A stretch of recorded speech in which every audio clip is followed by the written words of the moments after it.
नमस्कार दोस्तों आज की वीडियो में जिस बिजनेस के बारे में चर्चा करेंगे, इस बिजनेस में कभी नुकसान होगा ही नहीं और इस बिजनेस में सिर्फ एक बार पैसा लगाना है और लाइफ टाइम पैसा आएगा। सिर्फ आपको बैठ के इस बिजनेस को देखना है, बैठ के देखना, करना कुछ भी नहीं है। इस बिजनेस को करने के लिए कुछ सीखने की भी ज़रूरत नहीं है। कम पढ़े लोग भी कर सकते हैं, पार्ट टाइम भी कर सकते हैं, फुल टाइम भी कर सकते हैं, युवा भी कर सकते हैं, स्त्री पुरुष बुजुर्ग सब लोग कर सकते हैं। दोस्तों इस बिजनेस को आप बैठ करके एक लड़का रख के मैनेज कर सकते हैं या आप कुछ नहीं करिए, आराम से दोस्तों इसमें से पैसा आता रहेगा। और यह बिजनेस आज के समय का भी है और भविष्य का नंबर 1 बिजनेस है। आज भी टॉप क्लास पे चल रहा है और भविष्य में भी ये बिजनेस नंबर 1 पे चलेगा। तो चलिए दोस्तों इस बिजनेस के बारे में डिटेल में जानते हैं। दोस्तों अगर आप इस बिजनेस को करने में इंटरेस्टेड हैं, जो भी जानकारी हम शेयर करेंगे, इस जानकारी को सुनने के बाद आपके मन में कुछ भी डाउट है, कुछ भी और एक्स्ट्रा जानने की इच्छा है, तो दोस्तों आप कमेंट सेक्शन के माध्यम से पूछ सकते हैं। हमारे 3 मित्र इस बिजनेस को कर रहे हैं और सफलतापूर्वक अच्छा खासा पैसा कमा रहे हैं। एक महीने में 1.5 से 2 लाख रुपए की बचत हो रही है। और दोस्तों इस बिजनेस को करते हुए उन्हें अभी 1 साल ही हुआ है। तो दोस्तों जब आप इस बिजनेस को और बड़े लेवल पे ले जाएंगे, आप इसको चाहे तो बहुत बड़े लेवल पे कर सकते हैं, इसकी कई शाखाएं डाल सकते हैं और उस दोस्तों जितने भी आप शाखा डालेंगे, जितने भी आपके ब्रांचेज होंगे, सारे ब्रांचेज को आप मैनेज अकेले कर सकते हैं। तो चलिए दोस्तों इस बिजनेस के बारे में डिटेल में जानते हैं। दोस्तों ये आज का जो बिजनेस है शिक्षा क्षेत्र से जुड़ा हुआ है, यानी कि एजुकेशन का बिजनेस है, पढ़ाई का बिजनेस है और यह बिजनेस है लाइब्रेरी का बिजनेस। दोस्तों आज के समय में सब लोग घर पे पढ़ नहीं पाते हैं, डिस्टर्ब होते हैं और अक्सर बच्चे यानी कि 80 से 90% बच्चे लाइब्रेरी में जा कर के वहाँ पढ़ते हैं और वहाँ की सुख सुविधा माहौल देख करके पढ़ने का अंदर से इच्छा होती है, जोश होता है, तो जुनून होता है। तो आपको लाइब्रेरी का बिजनेस करना है। तो लाइब्रेरी के बिजनेस में क्या क्या खर्चे आएंगे, कैसे बच्चों को मैनेज करना है, कितनी फीस रखना है, इसके बारे में सारी जानकारी आपसे शेयर करेंगे।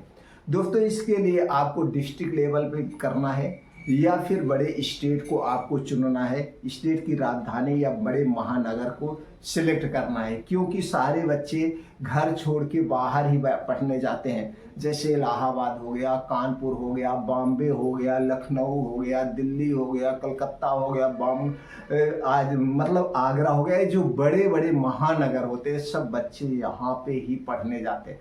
तो यहीं पे आपको कमरे लेना है। कमरे दोस्तों आपको कितने स्क्वायर फीट में लेना है, आपकी जितनी कैपेसिटी है, कितना आप इन्वेस्टमेंट करना चाहते हैं, इन्वेस्टमेंट के ऊपर आपको कमरे लेना है।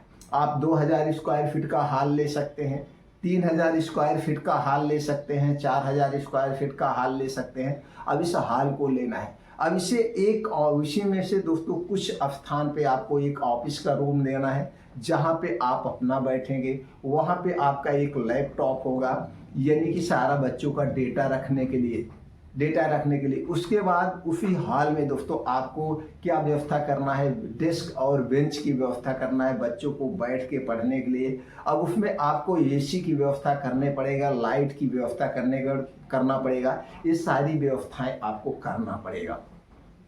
ये सारी व्यवस्थाएं जितना अच्छी से अच्छी व्यवस्था देंगे, जितने अच्छे लोकेशन पे आप लेंगे और जितना हाई फाई करके आप प्रचार करेंगे दोस्तों, एडवर्टाइज ही हर एक बिजनेस में मायने रखती है, उतना ही ये चलेगा। अब दोस्तों यहाँ पे आपको किस लेवल पे एजुकेशन देना है, दोस्तों यहाँ पे आप देंगे कंपटीशन लेवल पे। कंपटीशन लेवल चाहे वो IIT की तैयारी हुआ, चाहे नीट की और जी की तैयारी हुआ, या पुलिस की तैयारी हुआ, IAF PCF की, यानी जितने भी ये कंपटीशन वाली तैयारियां होती हैं उन तैयारियों के लिए आप वहाँ पे सारी व्यवस्थाएं करेंगे। अब इसमें क्या हो गया, आपका कुर्सी मेज बेंच हो गया, बाकी ये व्यवस्था हो गई। पीने के पानी की व्यवस्था होना चाहिए, वाईफाई होना चाहिए, इसके साथ साथ अब आपको फिर कंपटीशन लेवल के बुक रखना पड़ेगा कम। और बुक आप जानते हैं दोस्तों, एक बार आप बुक ले लेंगे वही बुक हमेशा चलती रहती है, बुक खराब नहीं होती। कुछ बुकें वही चलती है और कुछ बुकें कभी कभी दोस्तों क्या होता है, कुछ नए राइटर आते हैं उनकी, तो आपको समय समय पर कुछ बुकों में भी बदलाव करना पड़ेगा, कुछ बुकों का भी बदलाव करना पड़ेगा। तो उसी हिसाब से कुछ और बुक को आप मैनेज कर सकते हैं।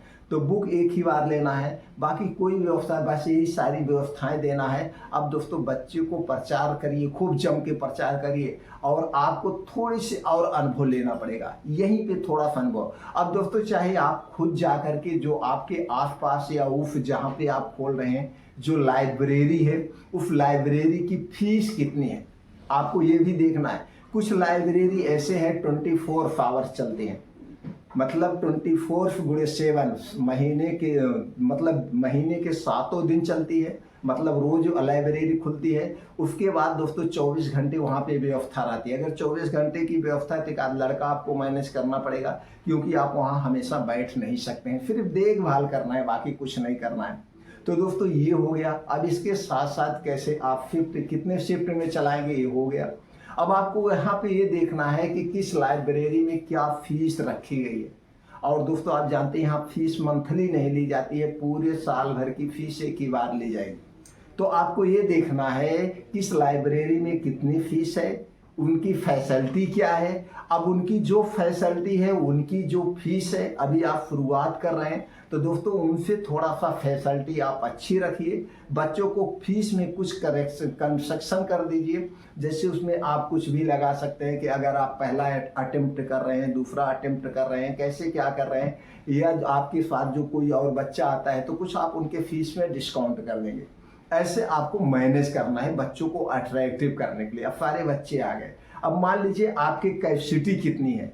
आपको एक आपके लाइब्रेरी में एक दोस्तों जो लाइब्रेरी खोली जाती है 50 बच्चों की भी होती है, 100 बच्चे, 200 बच्चे, 300 बच्चे, 400 बच्चे तक एक में 500 बच्चे एक बार में बैठ के पढ़ते हैं। तो जैसे आप बजट जैसे आप लगाएंगे उसी हिसाब से इनकम भी आएगी और उसी हिसाब से आपका कमरा छोटा बड़ा। मान लीजिए आपका 100 बच्चों की बैठने की कैपेसिटी है एक शिफ्ट में, और एक कई शिफ्ट में चलता है, कई शिफ्ट में चलता है। कुछ बच्चे को 1 घंटे पढ़ना चाहते हैं, कुछ बच्चे 2 घंटे पढ़ना चाहते हैं, 3 घंटे पढ़ना चाहते हैं, तो उसी हिसाब से बैठते हैं। तो इस शिफ्ट वाइज आपका चलता है। तो जिस घंटे के हिसाब से जो होता है उसी हिसाब से फीस रखी जाती है। तो कोई 1 ही घंटे बैठ के पढ़ना चाहता है, 1.5 घंटे बैठ के पढ़ना चाहता है तो 500 रुपये होता है, यानी कि 6000 पूरे साल की फीस होती है, पूरे साल की 6000 फीस होती है।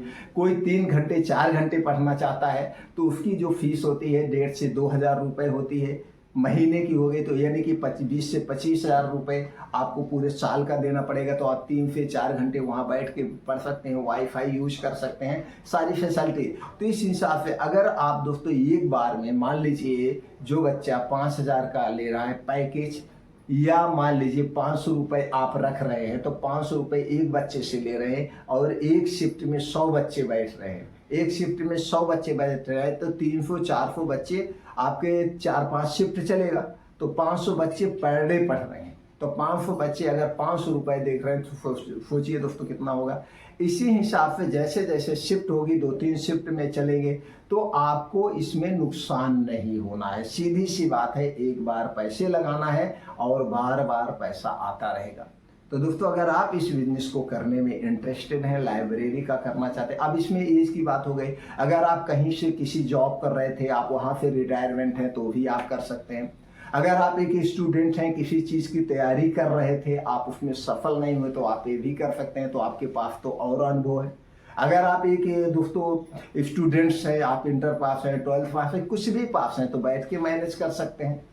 तो सभी लोग इस बिजनेस को आसानी से कर सकते हैं और आज के समय का सबसे सफल बिजनेस है।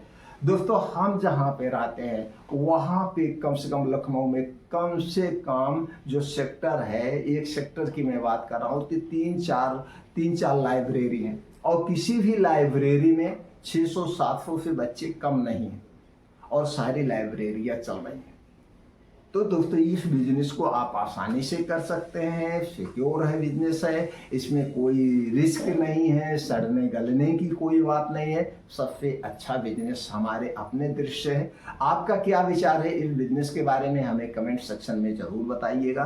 और दोस्तों आपके जानने वाले में कोई ऐसा हो जिसके पास बजट है और वो बिजनेस करना चाहते हैं तो बिजनेस कर सकते हैं। अगर आपके पास बजट नहीं है तो भारत सरकार की बहुत सारी ऐसी स्कीमें चल रही हैं, जैसे मुद्रा योजना। आपकी भारत सरकार की जो प्रधानमंत्री मुद्रा योजना है, इसके अंतर्गत 50,000 रुपए से 10 लाख रुपए तक का लोन भी दिया जा सकता है। सिर्फ उद्योग आधार रजिस्ट्रेशन करवाना है, उसके बाद बैंक जा करके आप अपने बिजनेस का प्रोफाइल रखना है, कैसे ऐसे हमारा बिजनेस है, ऐसे हम बिजनेस करेंगे। तो दोस्तों इसमें कोई गारंटर की ज़रूरत नहीं होती है और ये लोन आसानी से पास हो जाता है। इसमें कम पैसे भी देने पड़ते हैं, यानी कि ब्याज कम लगता है। तो दोस्तों ऐसे भी आप मैनेज कर सकते हैं, यार दोस्तों के साथ मैनेज कर सकते हैं। तो दोस्तों ये बिजनेस आप कर सकते हैं, तो अपने दोस्तों के साथ शेयर करिए। अगर आप हमसे जुड़ना चाहते हैं तो चैनल को सब्सक्राइब कर लीजिए, बेल आइकन का बटन ऑन कर दीजिए, जिससे हर एक छोटी बड़ी वीडियो की नोटिफिकेशन आपको मिलती रहे।